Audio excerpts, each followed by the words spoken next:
Assalamualaikum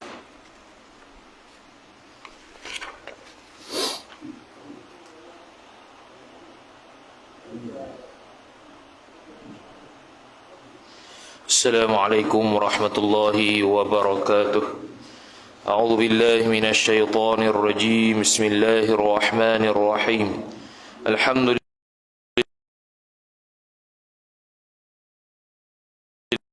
wal mursalin sayyidina Muhammadin wa ala alihi wa sahbihi ajma'in. Subhanaka la ilma lana illa ma 'allamtana innaka antal alimul hakim. ولا حول ولا قوة إلا بالله العلي العظيم.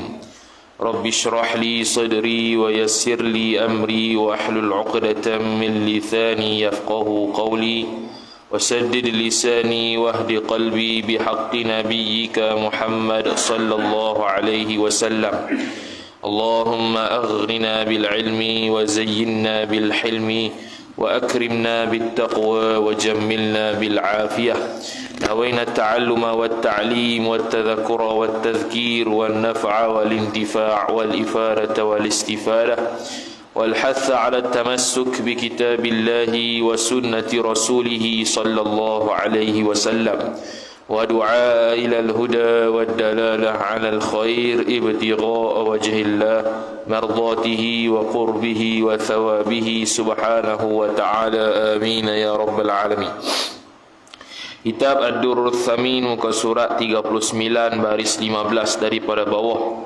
Wa qala Syekhul Musannifu rahimahullahu ta'ala wa nafa'ana Allah bi'ulumihi wa bi'ulumikum wa bi'ulumi masyayikhina fid darain amin ya rabbal alamin.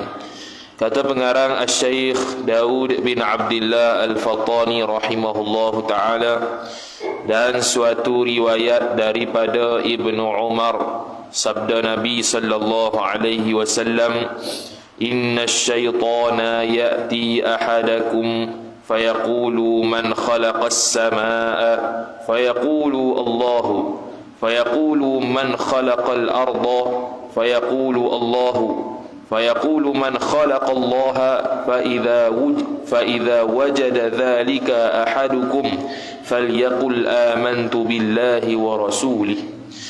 Sambung perbahasan sebelum dia masuk dalam bab perkara yang mustahil pada akal, sifat-sifat Allah Subhanahu wa taala. Dia selang sikit berkenaan dengan tipu daya syaitan ataupun was-was yang boleh diberi oleh syaitan ke atas orang yang belajar tauhid. Kita dah selesai dah pembelajaran berkaitan dengan sifat 20 yang wajib atas Allah Ta'ala. Kemudian sebelum dia masuk kepada sifat yang mustahil akan datang, maka diselitkan terlebih dahulu cerita ataupun peringatan berkenaan dengan syaitan itu mengwas-waskan anak Adam dan manusia terhadap ketuhanan. Maka sambung perbahasan, dia kata, dan suatu riwayat daripada hadis daripada Ibnu Umar. Ibnu Umar yakni Abdullah Ibnu Umar, anak Sayyidina Umar Al-Khattab radhiyallahu taala anhu. Dia kata Nabi sallallahu alaihi wasallam bersabda Nabi sallallahu alaihi wasallam, inna syaitana ya'ti ahadakum fayaqulu man khalaqas samaa fayaqulu Allahu fayaqulu man khalaqal arda fayaqulu Allahu fayaqulu man khalaqallaha فإذا وجد ذلك أحدكم فليقل آمنت بالله ورسوله. Dia katanya bahwasanya syaitan itu datang ia syaitan. Datang ia akan seorang. Ini salah seorang daripada orang yang mukmin lah. Dia tak datang pada orang kafir. Orang kafir dah nak datang buat apa? Jadi tak ada faedah nak kacau pun. Dia nak kacau pun orang yang beriman. Sebab dia janji dengan Allah Subhanahu wa taala untuk menyesatkan anak Adam yang beriman dengan Allah Taala, untuk mengkufurkan anak Adam, untuk mengkufurkan manusia sehingga dia mati dalam keadaan su'ul khatimah, mati dalam keadaan kafir.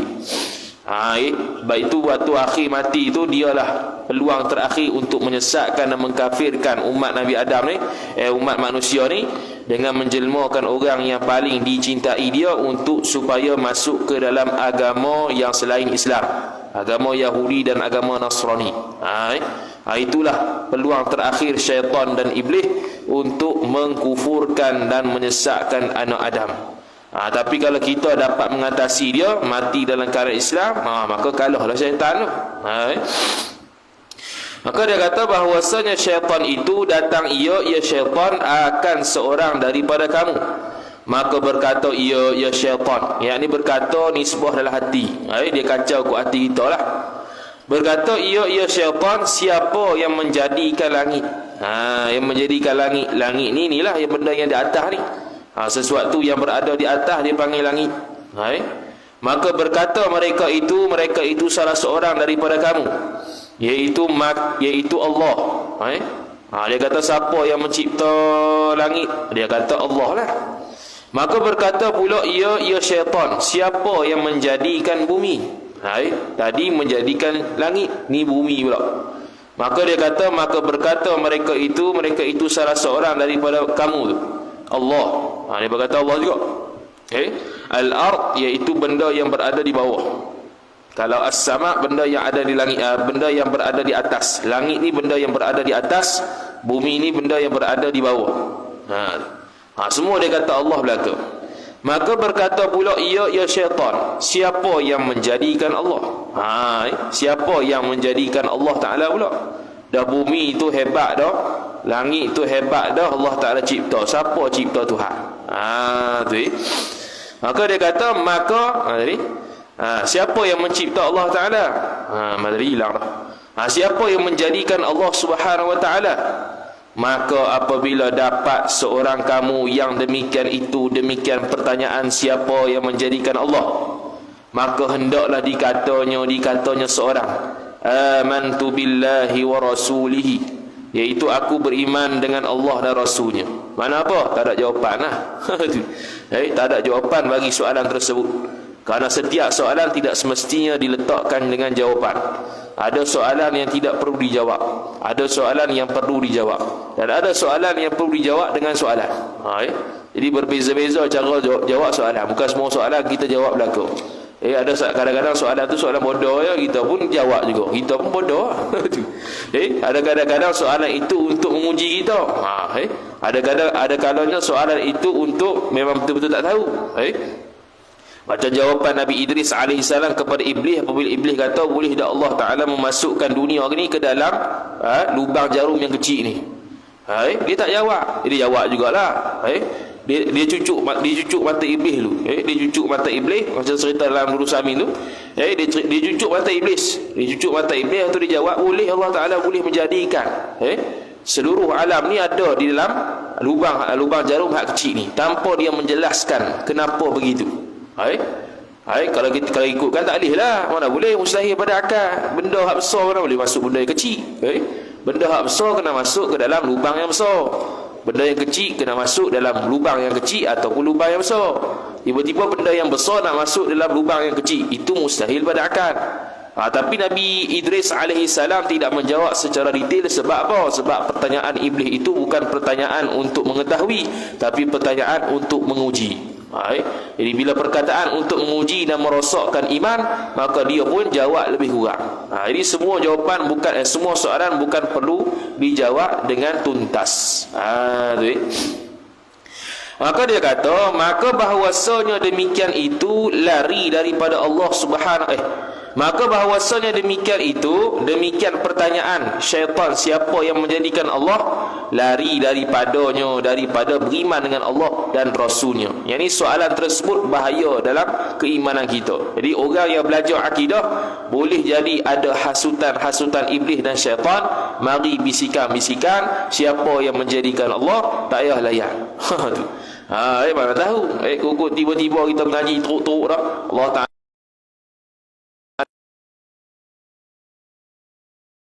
Ta'ala macam mana? Wallahu a'lam. Itulah. Jadi ada soalan-soalan dalam bisikan-bisikan dalam hati yang memikirkan tentang hakikat Tuhan, maka itu perlu ditolak awal-awal. Itu yang diajar oleh para ulama kita, dan kita pun baca a'udzubillahi minasyaitonir rajim. A'udzubillahi minasyaitonir rajim, ataupun a'udzubillahi samii'il 'aliim minasyaitonir rajim, ataupun a'udzubillahi minasyaitonir rajim innallaha samii'un 'aliim. Tiga riwayat. Boleh baca ta'awudz. Tu ta'awudz dalam kitab Hasyiah As-Sawi ala Tafsir Al-Jalalain, 3 riwayat. Dalam mazhab Syafi'i kita, hak muktamad dia a'udzu billahi minasyaitonir rajim, a'udzu billahi samii'il 'alim minasyaitonir rajim, itu mazhab Hanbali. Tu. Kemudian dia kata, maka manakala hasil was-was pada hati seorang kamu. Was-was lah. Bila dah mari syaitan bisik-bisik, dia mari was-was. Dia mari was-was, benda tak kena berlaku. Allah Ta'ala lagu mana? Dia nak rupakan juga Allah Ta'ala. Sebab benda Allah Ta'ala bila kata ada, mesti ada rupa. Dia fikir gitu. Benda yang ada tak mesti berupa, benda yang ada tak mesti bertempat. Kerana ada benda yang ada tak bertempat, iaitu Allah Ta'ala. Kalau semua benda bertempat, Allah Ta'ala bertempat, Allah Ta'ala sama dengan kita lah. Itu ternafi awal-awal dah, laisa kamitslihi syai'. Allah Ta'ala tidak serupa dengan sesuatu. Maka manakala hasillah was-was pada hati seorang kamu, maka hendaklah ia seorang kamu kerjakan seperti yang demikian itu. Demikian kata amantu billahi wa rasulih. Bila seorang mari was-was tentang bab Tuhan, bukan was-was lemayang ni. Tengok kitab lah. Ni kitab akidah, was-was bab akidah. Kitab bab semayang, was-was bab semayang. Kalau seseorang semayang, jangan pula seseorang semayang mari was-was amantu billahi wa rasulihi. Jam lah. Cakap pula. Cakap dalam semayang, kan? Ini dalam bab i'tiqad. Kalau mari was-was tentang Tuhan ke, tentang hakikat Tuhan ke, sifat Tuhan lagu mana, kita pun sebut dan jawab amantu billahi wa rasulih. Serah ke Tuhan lah, hakikat tu lagu mana, bukannya wajib pun. Kita belajar akidah bukan tahu hakikat Tuhan, belajar akidah untuk tahu hukum sifat dia lagu mana. Allah Ta'ala tu wujud dah, Allah Ta'ala qidam dah, waqa', kudrat, iradat dan sebagainya. Tu ya. Hakikat kudrat pun tak tahu dah, hakikat iradat pun tak tahu dah, hakikat wujud Allah pun tak tahu dah. Macam mana Allah Ta'ala wujud tak nak mula, tak boleh fikir dah. Nak fikir lagu mana, tak boleh fikir dah. Itu tak wajib atas kita dah mikir macam mana Allah Ta'ala wujud sedia kala tanpa ada pencipta. Tak wajib fikir. Kalau mikir jadi gila. Tu bagi Nabi SAW sebut la tafakkaru fi tafakkaru fi khalqillah wa la tafakkaru fil khaliq. Berfikirlah kamu tentang makhluk, jangan kamu fikir tentang pencipta makhluk. Kemudian dia kata, kemudian maka ditahankan daripada melepaskan was-was itu sertanya pada demikian was-was tu sertanya serta amantu billahi wa rasulihi. Lepas ni makna jangan kita telan lah, makna kita was-was sungguh, jangan. Sebut amantu billahi wa rasulihi dalam keadaan kita tahan diri daripada termakan dengan was-was itu. Tak was-was lah. Jangan was-was teruk sangat. Was-was ni pun ada tahap dia.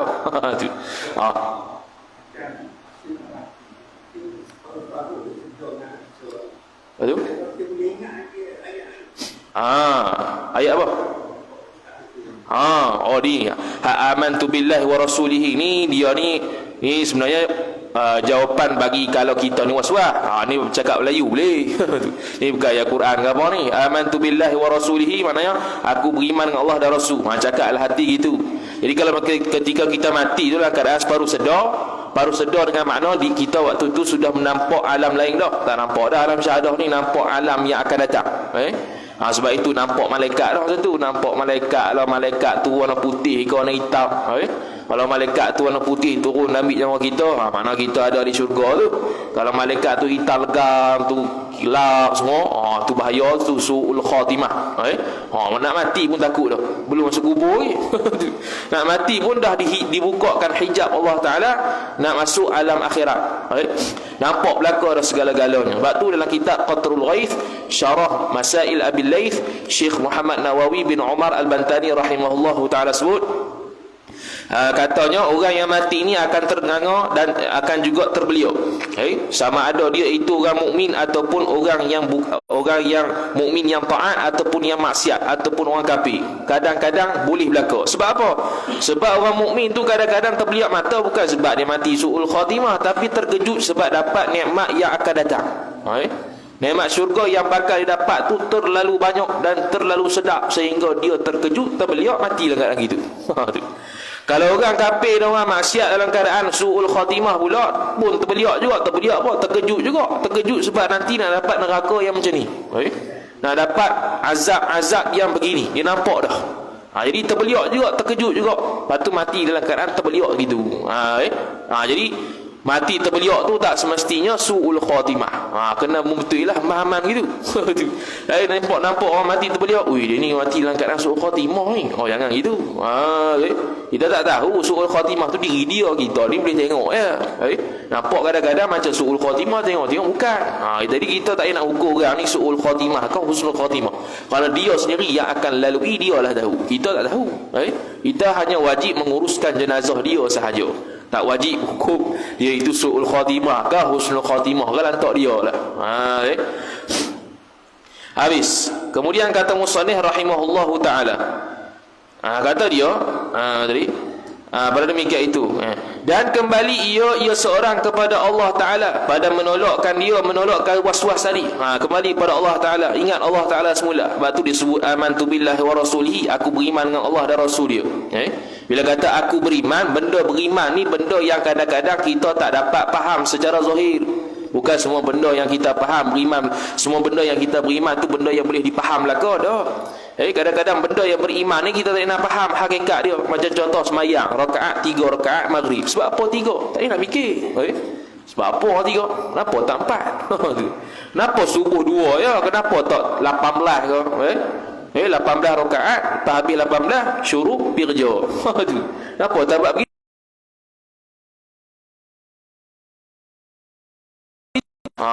Kita tak boleh mikir rakaat-rakaat tu. Jadi kita hanya beriman saja. Semayang tu wajib 5 waktu, dan rakaat dia sekian-sekian. Sudah, selesai. Kita buat macam mana nak buat? Masuk pekok.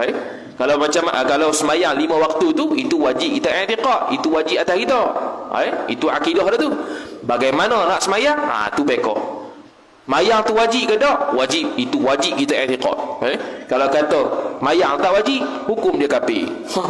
Sebab apa? Ijma' ulama kata wajib dah semayang. Mayang 5 waktu tu.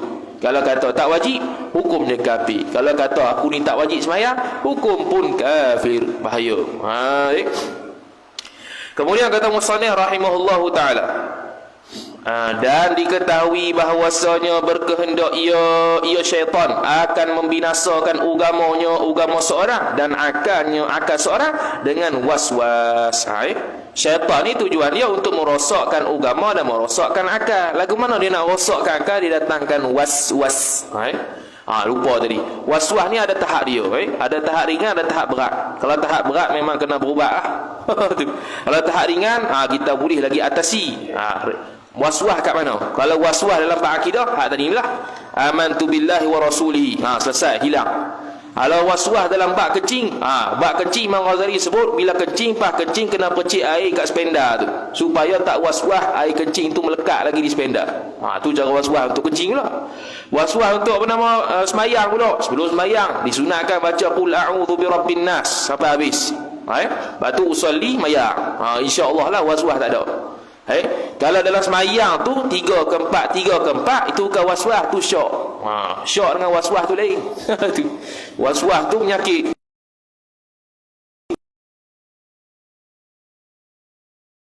Dia tak ada was-was tu, itu syok. Kita tak yakin. Kita ni 3 ke 4. 3 kot. Dia tak yakin, kena ambil sikit. Kalau ambil hak banyak, batal semayang. Tu. Kena ambil sikit. Kenapa? Kerana al-yaqin la yuzalu bisyakki. Yakin itu tak dapat dihilangkan dengan syok. Jadi, yakinnya hak mana? Yakinnya 3 rakaat. Jadi, hak syoknya 4. Maka kena ambil hak yakin. Mana hak sekarang ni, kena i'tiqad, aku ni sekarang rakaat ketiga. Mana kena tambah 1 rakaat lagi.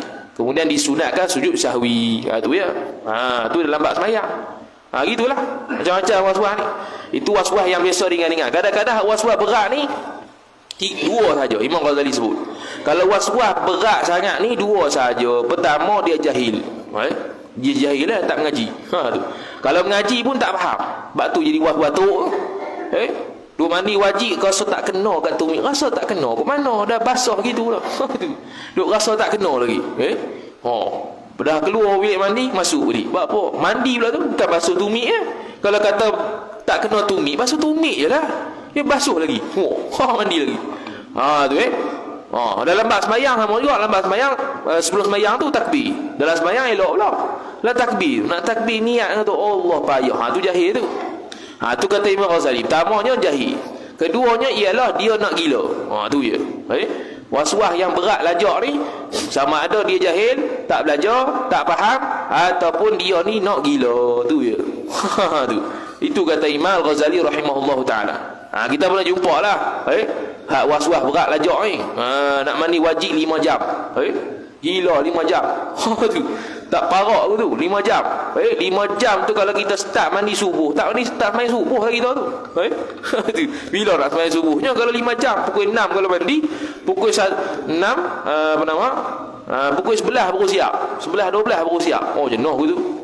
Tu baru mandi wajib, belum kecil berak lagi. Tu.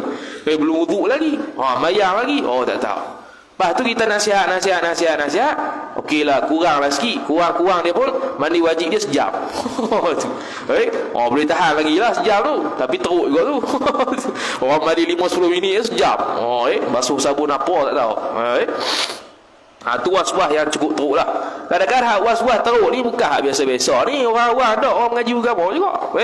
Pelajar-pelajar universiti. Dia mengaji agama tu. Mengaji agama tu ijazah syariah lah, usuluddin lah, was-was teruk lagu tu. Orang pelik tu. Lepas tu sekali nak jadi ustaz. Nak jadi ustaz. Kau mana nak mengaji orang, dia pun was-was teruk. Habis. Kemudian maka seharusnya, sepatutnya bahawa engkau ijtihadkan bersungguh-sungguh. Bukan ijtihad mutlak ni, mustahil mutlak ke apa, bukan nak ijtihad hukum ni. Tu. Ijtihad ni bahasa Arab, ijtahada yajtahidu ijtihadan. Mana bersungguh-sungguhlah kamu pada menolakkan was-was tadi. Sungguh-sungguh, sayugia, sepatutnya, semestinya begitu. Jangan duk layan. Layan koi was-was. Dia satu lagi, kalau orang yang belajar ni, dia pasti akan ada was-was. Sebab apa? Sebab dia berjaga-jaga. Tapi kalau terlajak berjaga-jaga, habis. Memang was-was teruk lah. Dia jangan layan sangat. Ambil hak yakin dia. Tak payah buat teruk lah. Allah Ta'ala la yukallifullahu nafsan illa wus'aha. Allah Ta'ala tidak akan mentaklifkan kepada diri seseorang melainkan kemampuan dia. Kita berasa, kita rasa dah kena dah tadi. Kena sudah. Dah kena dah basuhan tadi. Sudah. Walaupun pada hakikatnya tak kena, tapi bila pada diri kita kata, yakin kita, kena dah, tak apa. Lepas tu saya ke akhirat ke mana? Allah Ta'ala maaf. Sebab apa? Sebab kita bukan sengaja. Itu ya. Jadi kalau kita layan juga, kena. Rasa macam tak kena. Dia kalau rasa itu tak kena, dia basuh situ. Tak apa, dia basuh semua. Dia rasa tak kena belakang. Tu yang jam tu. Tu. Jadi kena bersungguh-sungguh untuk menolakkan was-was tadi. Dengan engkau, macam mana? Dengan engkau membimbangkan dengan yang lainnya. Kok mana pula membimbang ni? Membimbang ni kalau bahasa Arab istighal, bersibuk-sibuk. Tu terjemahan Jawi dia bimbang lah. Bukan bimbang risau tu. Istighal, hendak sibuklah dengan yang lainnya, lain daripada soalan-soalan syaitan tadi. Layan benda lain lah. Tak duk layan sangat benda tu. Jadi duk rasa kena. Yakin hak mana? Yakin mesti satu je, tak ada dua. Tu. Kena sudah. Kalau tak kena buat lagi. Tu saya lepas pada tu was-was lagi kena ke tak, menumbuk. Tu. Tak yakin lagi. Yakin lah. Dah buat dah. Dah kena dah. Air kena dah. Sah dah mandi tu tak ada masalah. Ni mandi sampai 5 jam. Tu. Berat. Tapi jangan duk hina pula orang tu ni. Dah buat kerana dia kena lagu tu. Ada seorang syekh cerita, seorang tok guru ni yang Arab lah, bukan orang Melayu. Seorang tok guru ni dia pernah pandang rendah pada orang yang was-was. Dia pandang rendah pada orang tu, apalah was-was teruk ni, hina lah. Sehingga kalau Allah Ta'ala uji dia was-was tahu. Tu tahu orang alim, orang alim tu dia disebabkan dia memandang rendah ataupun hina orang yang was-was tadi, Allah Ta'ala uji dia setahun was-was. Setahun. Tu. Bukan sehari, setahun. Tak tahulah was-was tu lah ke mana. Wallahu a'lam. Wal'iyadu billah. Tu. Jadi kita kalau nampak kawan was-was tu, kita ajar elok-elok lah. Tak payah duk hina dia. Macam mana dia kena gitu. Kemudian kata musannif rahimahullahu ta'ala, maka jika engkau ikut akan dia, akan was-was tadi, maka yang demikian itu demikian ikut tadi. tanda kurang akal dan agama engkau. Mana apa kalau kurang agama? Tak faham, tak belajar tak faham. Tu yang ikut tu. Lepas tu bila tak faham, akal kurang. Jadi jangan diikut sangat was-was yang diberikan oleh syaitan. Dia ada syaitan khusus, namanya nama apa tak ingat dah. Syaitan yang mewaswas ke orang. Syaitan pun ada nama juga. Syaitan dalam bilik, dalam tandas ada. Syaitan ketika dengan laki bini ada. Syaitan ketika kita makan ada. Syaitan ketika kita nak mayang ada. Berlaku. Tu. Jenis-jenis syaitan. Cuma kita termakan ke tidak ya. Dan jikalau tiada, yakni tiada layan. Jikalau tiada, yakni tiada ikut akan dia. Kalau kamu tak ikut, maka tanda sah iman. Tanda sah iman. Sebab ni berkaitan dengan i'tikad. Kalau kita was-was dengan Tuhan, agak-agak sah dah iman kita. Oi, bahaya. Was-was tentang Tuhan ni bahaya. Kalau was-was bab pekoh tak apa. Was-was bab mandi tadi 5 jam tu tak apa lagi. Ni was-was berkaitan Tuhan. Oh, bahaya. Was-was berkaitan dengan Rasul, bahaya. Sebab itu berkaitan dengan i'tikad. Jadi kalau hilang was-was dengan kita tak layan pada dia, maka sahlah iman dia secara yakin. Tu habis. Kemudian kata musannif rahimahullahu taala, dan seperti barang ni hadis. Dan seperti barang yakni hadis yang dikeluarkan Muslim daripada Abdullah ibnu Mas'ud radhiyallahu taala anhu. Ada terjemah Arab sungguh. Akhrajahu Muslim. Akhrajahu Muslim. Itu yang betul lah. Itu yang tepat. Bukannya Imam Muslim meriwayatkan. Tak, yang meriwayat tu sahabat. Dia tu hanya keluarkan saja sanad dia. Mana tadi? Dan seperti barang yakni hadis yang dikeluarkan Muslim, yakni Imam Muslim, bukannya orang Islam. Dikeluarkan Muslim. Oh, orang Islam. Bukan nama orang tu. Daripada Abdullah ibnu Mas'ud radhiyallahu taala anhu. Abdullah bin Mas'ud radhiyallahu taala anhu. Kata Ibnu Mas'ud, Abdullah bin Mas'ud sahabat fuqaha. Antara salah satu daripada sahabat yang alim fiqh. Kata Abdullah bin Mas'ud, ditanya akan Nabi sallallahu alaihi wasallam, bahwasanya kami dapat pada diri kami barang yang besar seorang kami. Barang yang besar seorang kami, bahawa kami katakan dengan dia, sabdanya, dan soalnya telah kamu dapat akan dia. Kata mereka itu, bahkan maka sabda demikian itu tanda semata-mata dia ni. Dan seperti barang yang dikeluarkan Muslim daripada Abdullah bin Mas'ud, katanya ditanyai akan Nabi SAW, bahwasanya kami dapat pada diri kami barang yang besar. Apa dia yang besar tu? Seorang kami, bahawa kami katakan dengan dia, sabdanya, dan soalnya telah kamu dapat akan dia. Kata mereka itu, bahkan maka sabdanya demikian itu tanda semata-mata iman. Apa dia besar? Apa dia pula tak bawa nuskah lagi? Ada kitab Melayu? Tak ada kitab Melayu. Apa dia tu? Kami dapat pada diri kami barang yang besar. Apa dia yang besar? Besar. Kami dapat pada diri kami barang yang besar seorang kami, bahawa kami katakan dengan dia, sabdanya sabda Nabi, dan soalnya telah kamu dapat akan dia. Kata mereka itu sahabat, bahkan maka sabdanya demikian itu tanda semata-mata iman. Apa dia besar tu? Tak faham tu. Apa dia besar tu? Kena rujuk lain ni. Itu tak bawa nuskah lain. Apa dia besar tu? Wallahu a'lam. Nanti cek balik. Kemudian dia kata, maka suatu riwayat dibaca oleh Nabi sallallahu alaihi wasallam, huwal awwal wal akhir wal zahir wal batin. Batin tu bukan batil. Kitab pun batil tu. Bukan batil, batin dengan nun. Huwal awwal wal akhir wal zahir wal batin wa huwa bikulli syai'in alim. Dan sebab dibacanya huwal awwal wal akhir wal zahir wal batin. Dia tidak buh maksud, kita buh maksud. Huwa yakni Allah al-awwalu, iaitu Allah Ta'ala yang bersifat qidam. Al-awwalu itu merujuk kepada Allah Ta'ala bersifat qidam. Bukannya Allah Ta'ala itu awal daripada kejadian, bukan. Bukan. Awal ni ada dengan makna qadim, ada dengan makna awal nisbah hal lain. Bukan makna awal kejadian nisbah lain, bukan. Dia itu bersifat dengan sifat qidam. Lepas tu wal akhiru, dia tak ada alif lam tu. Dia tak ada alif. Kalau kita ni lah wal akhiru, bukannya wal akhiru. Wal akhiru, dan Allah Ta'ala itu bersifat dengan sifat baqa. Bukannya Allah Ta'ala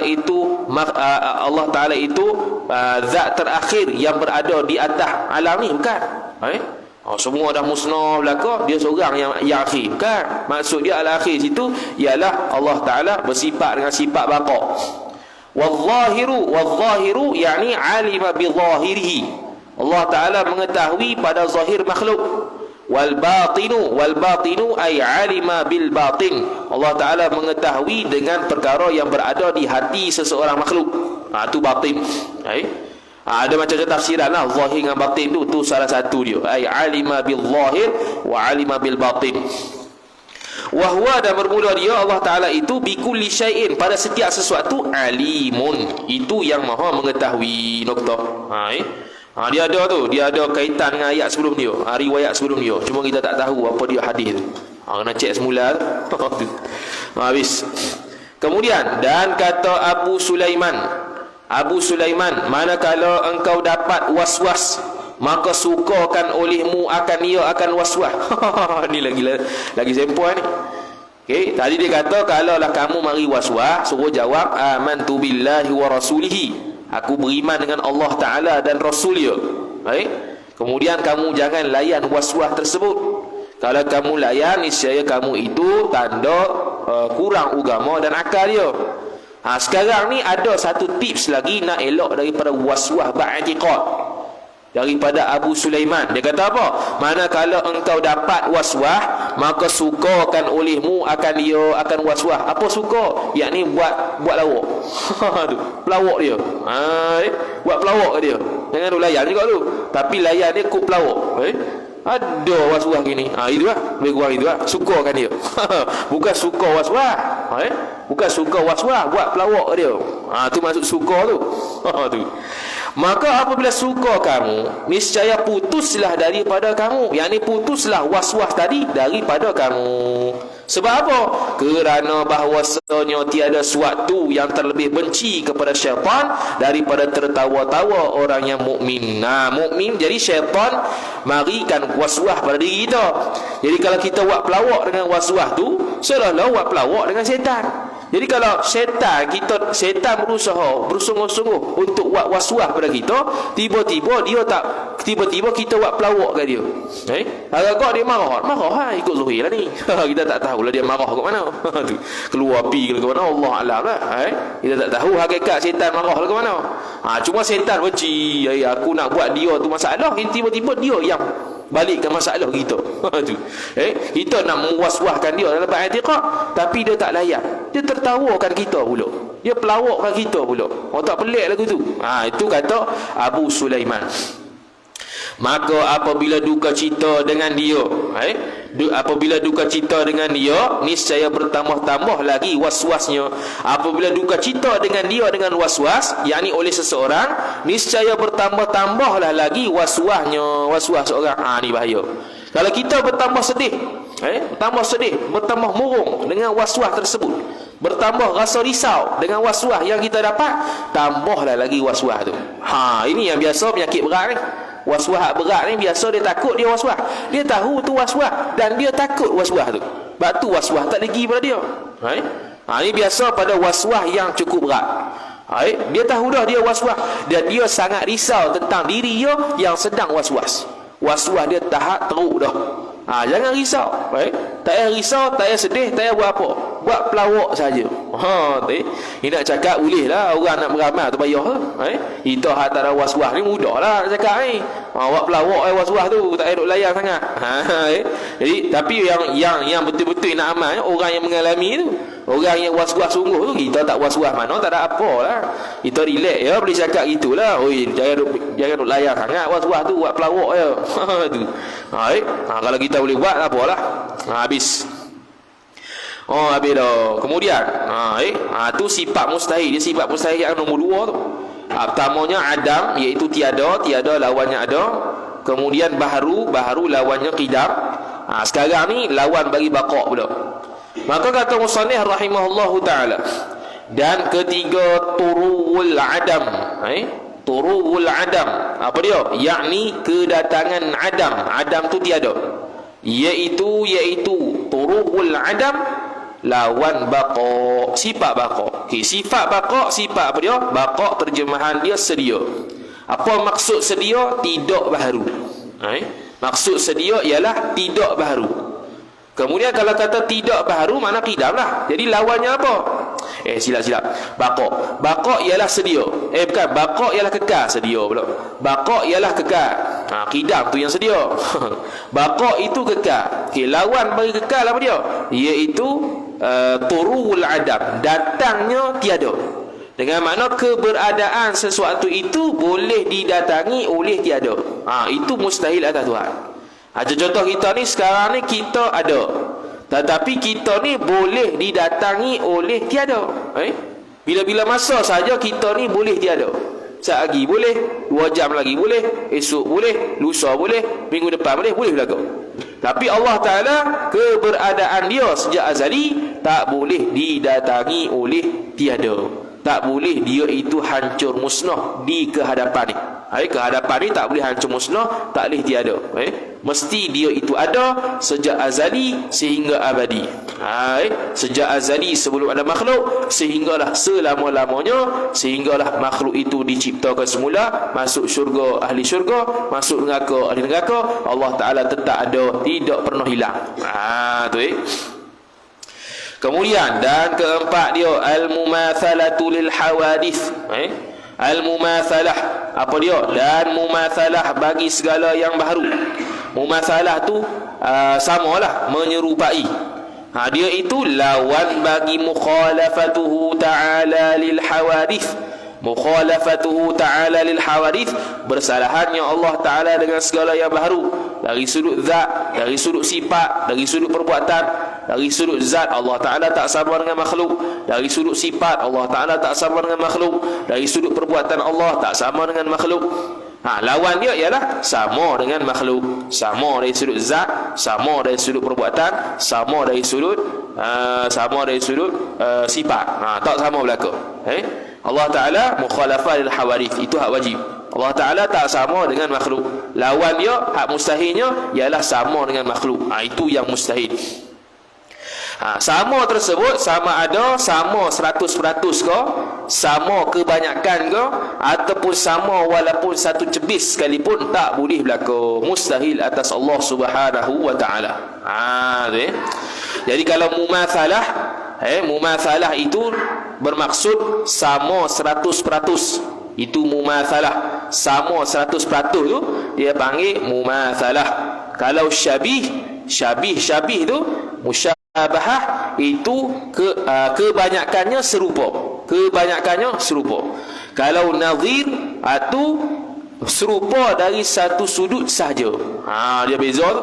Mumathalah, nazir ataupun mathil. Mathilah dia panggil mathil, nazir dengan syabih. Kalau mathil 100% sama, kalau nazir itu walaupun satu sudut sama, kalau syabih kebanyakannya sama. Semua itu mustahil atas Allah Subhanahu wa Ta'ala. Habis. Maka makna mumathalah itu, makna dia tadi terjemah dia, menyerupai Allah Ta'ala akan segala makhluk. Itu terjemah. Apa makna dia? Maka makna mumathalah itu seperti bahawa ada ia Allah berjirim, yakni zat Allah berjirim. Itu mumathalah tu. Ni hak mustahil ni. Hak mukhalafahnya, Allah Ta'ala zat dia tidak berjirim. Hak mumathalah sama dengan makhluk, Allah Ta'ala zat dia berjirim. Itu mustahil. Bila kata berjirim, makna sama ada jirim itu tersusun ataupun tidak. Kalau tersusun daripada 2 hingga ke atas, dia panggil jisim.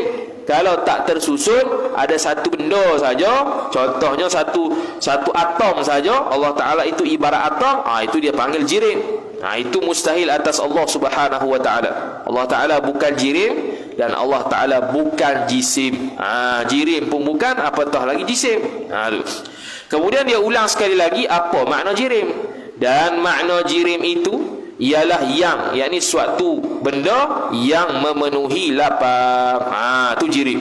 Jadi zat Allah bukan jirim, sebab zat Allah tidak memenuhi ruang. Zat Allah tidak perlu bertempat.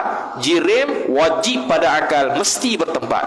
Tidak boleh di akal kita menerima ada jirim yang tidak bertempat. Tak boleh.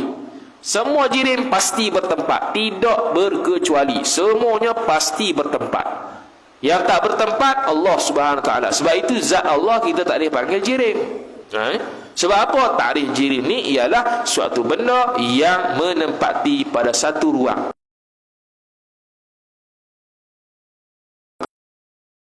Dipanggil jirim kerana Allah Ta'ala tidak menempati pada satu tempat yang kosong yang dipanggil sebagai tempat.